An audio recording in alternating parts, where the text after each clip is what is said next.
Hello and welcome. I'm Catherine Banwell, your host for today's program. Today we're going to discuss what it means to thrive with CLL and how you can play an active role in your care. Before we get into the discussion, please remember that this program is not a substitute for seeking medical advice. Please refer to your healthcare team about what might be best for you. Well, let's meet our guest today. Joining me is Dr. Jean Koff.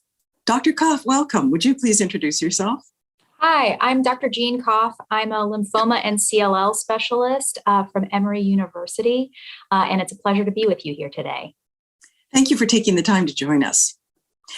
We start all of our webinars in our CLL Thrive series with the same question. In your experience, what does it mean to thrive with CLL? So I think thriving with CLL means that a patient is informed about their disease. They are comfortable with the physician who's helping them navigate their disease and their management plan.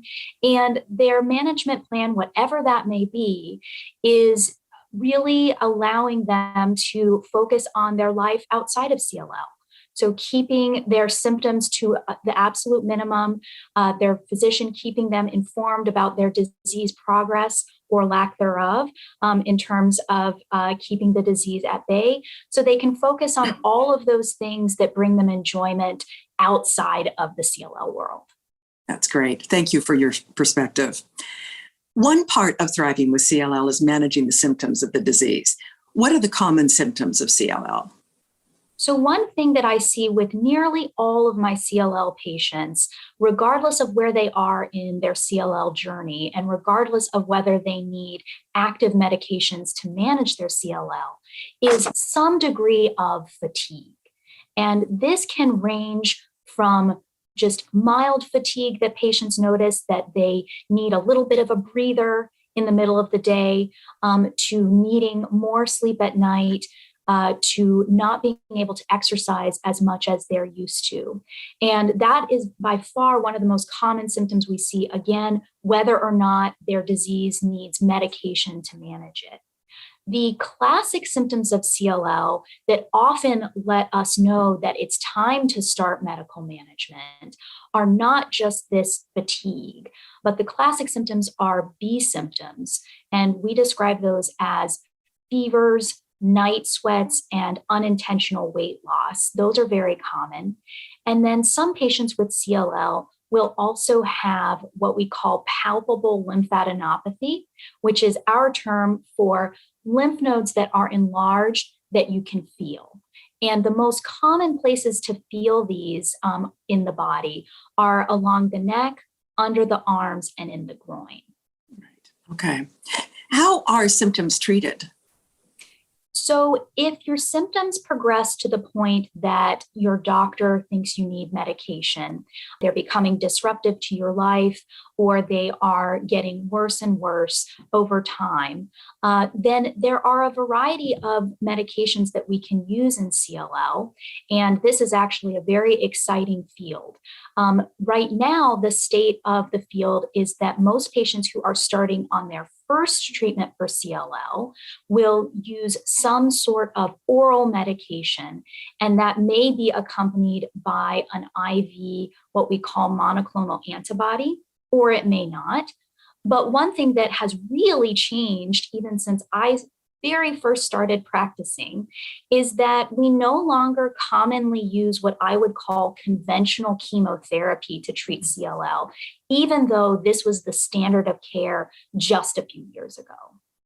Wow. So a lot has changed. Yes, definitely. Yeah. Why is it so important for patients with CLL to speak up and communicate with their healthcare team about some of their symptoms? Well, for starters, we want you to feel better. That's our number one job as physicians, is we want to get you feeling to where you are feeling like your best self, CLL or not. So we want to make you feel better. But in CLL, your symptoms are actually one of the criteria that we consider when we're thinking about whether or not we need to start a new therapy, or if you're somebody who's already on therapy, whether we need to change your therapy. So it's actually very important, and your CLL doctor should be checking in with you regularly to see if you have new or worsening symptoms that might be due to your CLL. Mm-hmm. It sounds like treatment of the disease is key to controlling symptoms. So let's talk about treatment. Many patients are overwhelmed with the different types and classes of treatment. When is it time to treat CLL, and what are the options? So I boiled down the criteria to when you need to treat your CLL to two main categories. One category is that the disease is progressing quickly, and the other category is the disease is causing problems of some kind or getting ready to cause problems of some kind. Those are kind of the broad categories that we think about when it's time to start treatment for CLL. Now, the groups that research CLL have put out various sets of criteria that help guide physicians about when it's time to start treatment. And some of those more specific criteria include items like symptoms. So symptoms are a very important part of that decision-making process. And the same symptoms that we mentioned, the B symptoms, fevers, chills, night sweats, weight loss that's unintentional, or lymph nodes that you can feel, those would potentially be reasons that your doctor would want to start you on CLL therapy. Mm-hmm. But the CLL can cause issues even in a patient who is not necessarily having symptoms. So one of the most common ways that CLL can cause issues is the CLL cells can cause your other blood cells, your normal blood cells, to be low in number. There are several ways that the CLL cells can do this. One of the most common ways is that the CLL cells, which are often circulating through your bloodstream, can also collect or overrun the bone marrow. And if you think about it, the bone marrow is the factory that makes all of your blood cells. So when there are too many CLL cells in the bone marrow, they can crowd out the normal blood cells, like red blood cells or platelets. So when red blood cells or platelets get low beneath certain thresholds, that's a reason to start CLL therapy. CLL cells can collect in other areas, including the spleen. And if you remember, the spleen is a lymphoid organ that sits on the left side of your body that is right below the stomach. And so if CLL cells collect in the spleen, they can cause it to be too big. It can press on the stomach. It can make it so you feel full, even if you haven't eaten a full meal. That's something we call early satiety. It can be uncomfortable, causing some abdominal pain. And if the spleen gets really, really big, it can cause it to not be able to do its normal job, which is to filter out the normal blood cells like it does every day. And so that would be a reason to start therapy as well. And then the last category that I would think about is in CLL, we have lots of CLL cells that are circulating in the blood that we can check with a routine blood count. And the absolute number of CLL cells is not as important as how fast that number is growing. Mm. So your physician will track how fast that number of CLL cells is doubling. And if you meet criteria for what we call rapid doubling time, which is usually thought of as less than 12 months, but certainly less than 6 months. So if your count goes from 30,000 to 60,000 in under 6 months, then it may be time for you to start thinking about therapy. Right. Dr. Koff, would you briefly review the treatment classes? So for first-line treatment, we have two main treatment classes that we think about at this time. The first is called BTK inhibitors, which is Bruton's tyrosine kinase inhibitors. And these are oral medications, so medications that you take by mouth. And the most well-studied of these is called ibrutinib. We typically prescribe ibrutinib by itself. There are other BTK inhibitors that we are also now using in this space. One of them is called acalabrutinib, and that is often given with an IV monoclonal antibody called obinutuzumab. The other main class of drugs that we consider for first-line treatment of CLL is the BCL2 inhibitors. Right now, there's only one BCL2 inhibitor that's approved for CLL in frontline, and it's called venetoclax. Usually, this drug is also given in the frontline with an anti-CD20 monoclonal antibody. So the venetoclax itself is a pill that you take, and the monoclonal antibody is either an IV or a subcutaneous infusion. Where do clinical trials fit into CLL treatment? So clinical trials are part of the reason, a big part of the reason, that we've been able to make so much progress in how we treat CLL over the past few years.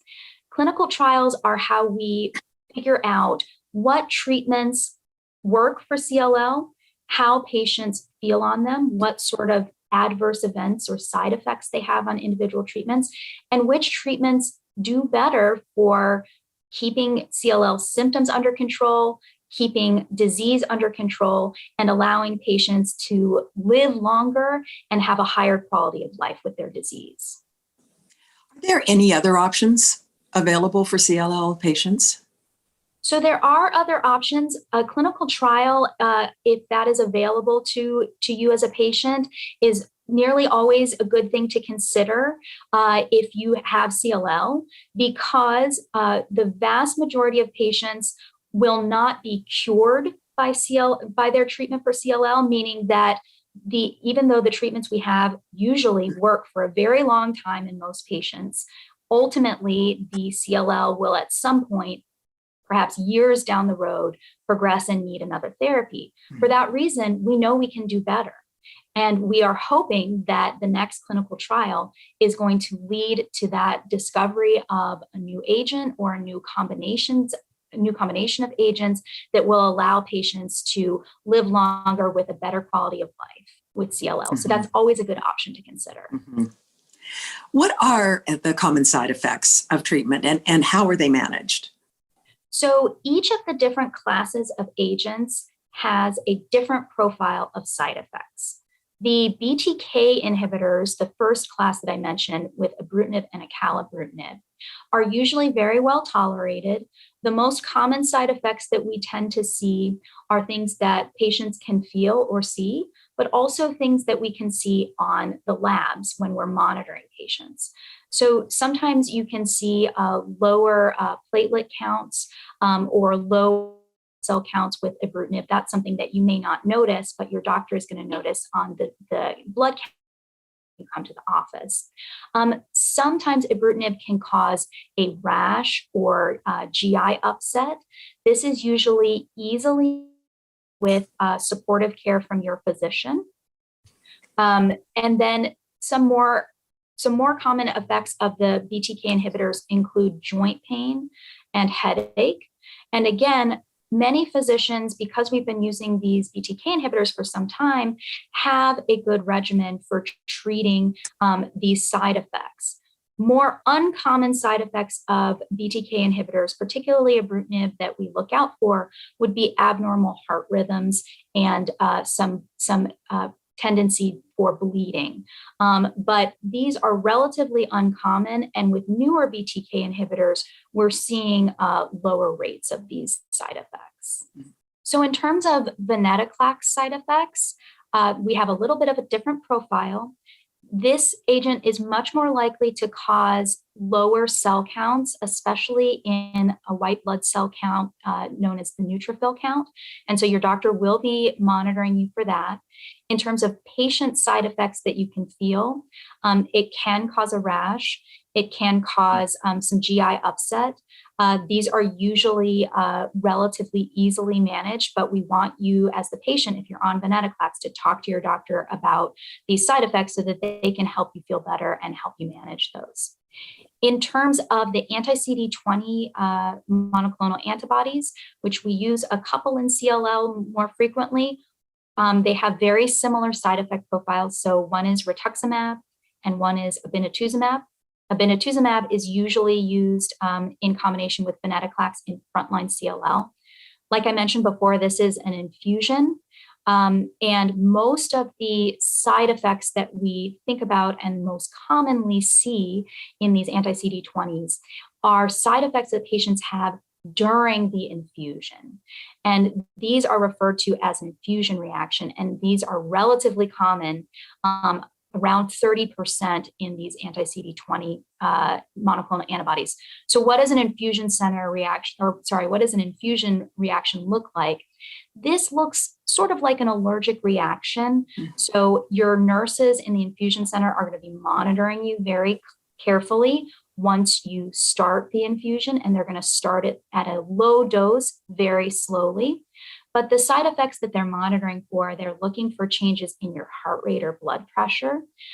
You may start to feel hot or cold or sweaty. You may have chills. Sometimes patients can have swelling in their throat or their tongue. And what will happen is, because these are fairly common, is we're still able to give the anti-CD20, but what we do is the nurse will stop the infusion. They may give you some medications that calm down that infusion reaction. So medications like antihistamines or steroids that help tamp down that immune response. And then they start the anti-CD20 infusion at a lower rate. The vast majority of patients will be able to receive an anti-CD20 antibody, even if they have an infusion reaction. They may just need a little bit more of those immune tamping down medications like antihistamines and steroids. And then the last thing to consider, which I think we've mentioned, especially in the venetoclax containing regimens, is the tumor lysis syndrome. And so that is a side effect that, like we mentioned, is kind of the venetoclax working really, really, really well of the tumor breaking down too quickly. And so patients who have tumor lysis, if they're at high risk, hopefully they're already being monitored very closely with frequent lab draws, and they may receive medications that diminish the risk of adverse events happening because your electrolytes are out of balance. For instance, your potassium is too high or your calcium is too low. Because your doctors are monitoring you closely, they can give you medications that can help balance out those electrolytes and help protect the kidneys. The tumor lysis is typically not a risk after the initial doses of venetoclax. So the first couple weeks is when we typically monitor that. And then once the CLL has been broken down, or as I like to say, once it's been cooled off a little bit, then you no longer have this risk of tumor lysis, and it doesn't require further monitoring. That's great information. Thank you. Thank you. What is the patient's role in deciding on a treatment plan? So it's very important that the patient be involved in deciding on a treatment plan, especially in first line, because we have these two excellent classes of agents, the BTK inhibitors and the venetoclax containing regimens. Both of them have been shown to have very good, what we call efficacy in CLL, meaning that they're able to control the disease, patients' symptoms largely at bay for long periods of time. We're talking an average of years that patients are on these therapies. And they each, like I said, have different side effect profiles. And they're given in slightly different ways. And so right now, we don't have data from our clinical trials comparing a BTK inhibitor regimen to a venetoclax containing regimen in CLL patients to tell us one is better than the other. And so for that reason, a lot of the decision making about which therapy is going to be better for you or which therapy you would prefer lies with the CLL patient rather than with the doctor. And the things that I ask my patients to consider, there are a couple different things. One is the side effect profile. So patients may be more or less comfortable with certain side effects of one drug compared to another. Or there may be something in the patient's medical history that puts them more at risk for a certain side effect than another. The other major player in this decision-making process is how these drugs are given. So with ibrutinib, The ibrutinib is given as a pill that you take once a day, and you take it indefinitely, meaning you take that pill once a day for as long as it's doing what it's supposed to do, which is keeping your CLL under control, and as long as the patient is tolerating it well, meaning they're not having a lot of uncomfortable side effects from the ibrutinib. So I have patients who have been on ibrutinib for years and years and years and years. The venetoclax containing regimen for patients who are getting their first line treatment in CLL is different. It is designed as what we call a time limited therapy. And so this regimen is given in over about 12 months, 12 or 13 months, and then stopped as long as the patient has had a good response. The other thing to consider with the venetoclax regimen, it's not just the pill. So you do take the pill every day, but you also get an infusion for about 6 months of the monoclonal antibody, meaning that you'll have to come into the infusion center and get an IV infusion of this drug called obinutuzumab. The last consideration with the venetoclax regimen that differs in how it's administered is the venetoclax often works so well that it can break down the CLL cells a little bit too quickly.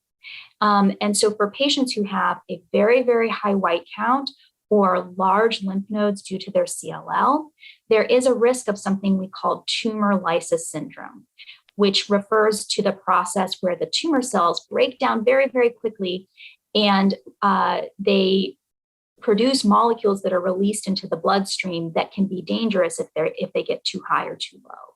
And so sometimes in some patients, we have to monitor for the tumor lysis syndrome by checking labs fairly frequently after we start the venetoclax. And for some patients, that means that they have to stay overnight for a night or two in the hospital for lab monitoring. So for some of my patients that I talk to about venetoclax, they say, I want to stay out of the hospital. I just want to take a pill. I'm fine taking a pill every day. I'll go with the BTK inhibitors. For other patients, they say, I don't want to be on a pill every single day. I will go through this year of therapy. I'm comfortable with that. And then I'm happy that I'll be able to take a break from therapy after 1 year. So that ends up being a large factor in many of the discussions that I have with my patients about which therapeutic approach we're going to use in frontline therapy. Dr. Koff, we received a patient question prior to the program. If I've had FCR for my first treatment, does that prevent me from having to take an oral drug later on? Absolutely not. So the very first clinical trials that we did studying these regimens, especially the BTK inhibitors, were performed in patients who had received conventional chemotherapy like FCR. And what we saw is that patients who had received conventional chemotherapies and needed retreatment of their CLL responded very, very well to agents like ibrutinib. And ibrutinib was able to control their disease, control their CLL without them needing additional therapy for a long time. And that was actually the original indication for ibrutinib, was patients who had what we call relapsed CLL, often after these conventional therapies. Let's turn to medication management. With oral medications available to treat CLL, patients now have the role of self-administering with their treatment program. How does this work exactly? So just as you would receive a prescription from one of your doctors to manage your high blood pressure with a bottle of pills, you would also receive a special prescription from the doctor who is managing your CLL, a prescription for one of these oral agents, either the BTK inhibitors or a venetoclax. And you would have the instructions on the pill bottle, just as you would, another prescription, and you would take the medication by mouth every day as instructed. Okay. What happens if a patient forgets to take their medication? Does it impact efficacy? So forgetting a dose for 1 day or having to skip a dose for another reason for 1 day or even a few days shouldn't have a major impact on controlling your CLL. And that's true for 2 reasons. One, you're going to start taking your medication again, fairly soon after you miss that dose the next day. or in a few days. But also what we call the half-lives of these drugs are relatively long. And so you have some activity of the drug in your system in its ability to control the CLL, even though you haven't taken the dose that you missed that day. In fact, sometimes we have to hold CLL medications. Maybe you're getting a procedure, some sort of surgical procedure, and you might be at an increased risk of bleed just in the day or two before and after that surgical procedure. And so we would actually recommend that you hold a BTK inhibitor if that was what you were receiving for your CLL, and then resume it once your risk of bleed had gone down a few days after the surgery. We do recommend that if you are going to miss a dose of your medication, that you let your clinical team know, just so they can instruct you on how to resume your dose if you haven't already gotten instructions from them about that. Okay, that's really helpful information. What strategies are there to keep on schedule and remember to take the medication on time and regularly? So I think these strategies are good whether you have CLL or you have some other type of disorder that you're taking medication for. My patients often use labeled pill boxes with days of the week and AM, PM, so that you know whether you took your pill that day and what time of day you took it. And so setting that out for the week can be very helpful in organizing and making sure that you can check back and remind yourself whether or not you took the pill.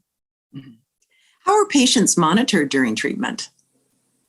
So your doctor is going to monitor you more closely when you first start a medication. So I typically monitor my patients within 1 or 2 weeks of them starting an oral drug. One, to make sure that they are feeling okay on it, that they're not having any side effects when they first start. But also to check lab values and make sure that the oral medication isn't causing any problems with their blood counts or with other labs.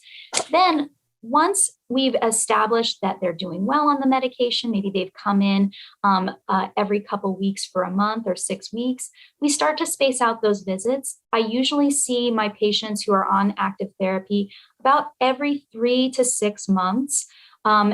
To check and see whether they're feeling okay, whether they're having any side effects from the medicines. Like I said, to check their labs, make sure the medications aren't causing any lab abnormalities. And also in the longer term, to make sure that their CLL is under good control on the medications, because that's one of our main goals, is to keep the CLL under good control. We received another patient question prior to the program. Has there been any progress in helping CLL patients get a better reaction from COVID vaccines? That is a great question, and that is one that is near and dear to my heart and my colleagues at Emory.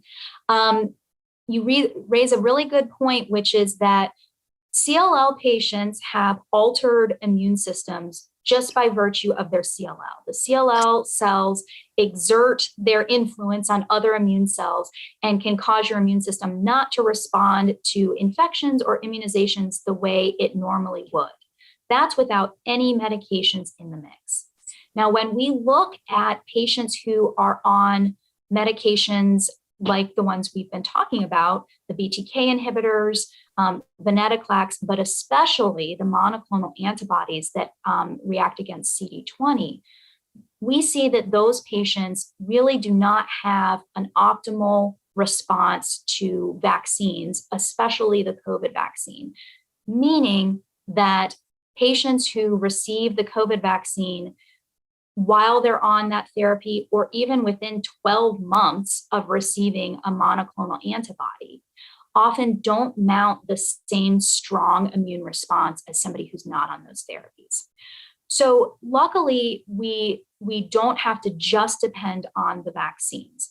I still recommend that my patients get vaccinated because it is safe and it might impart a little bit of efficacy, and it's certainly more effective than not getting a vaccine. But we also have other approaches to increasing your protection against COVID, including the injection called Evusheld. which can help protect patients specifically whose immune systems are not completely normal and are not expected to mount a strong response to the COVID vaccines. So that is definitely a discussion to have with your doctor about how your medications impact your protection from COVID, from vaccines, and whether there are other medications that might be used to help increase your protection. Yeah, that's great advice. Dr. Koff, I'd like to get your thoughts on where we stand with progress in helping people live longer and truly thrive with CLL. What would you like to leave the audience with? So I think that one thing to remember with CLL is over the past few years, we've seen an explosion in how we manage the disease because we have newer agents and therapeutic combinations that are helping people control their CLL for much longer than was possible 10 or 15 years ago. We still have a long way to go because ideally we want every patient to be able to control their CLL and thrive with CLL for as long as possible. And right now, like I said before, we are not curing patients yet, meaning that we don't have a therapy that can get rid of the CLL, make it go away, and keep it away forever. That's where clinical trials come in. That's where we are able to make progress, is we're able to study what therapies work, what therapies don't, how they perform against each other, how they make patients feel, and what sort of side effects might be associated with them. And so that's really the next step, is continuing the work that has already been done in clinical trials and exploring these new therapeutic approaches. Dr. Koff, thank you so much for taking the time to join us today. Thank you for having me. And thank you to all of our collaborators. To learn more about CLL and to access tools to help you become a more proactive patient, visit powerfulpatients.org. I'm Catherine Banwell. Thanks so much for being with us today.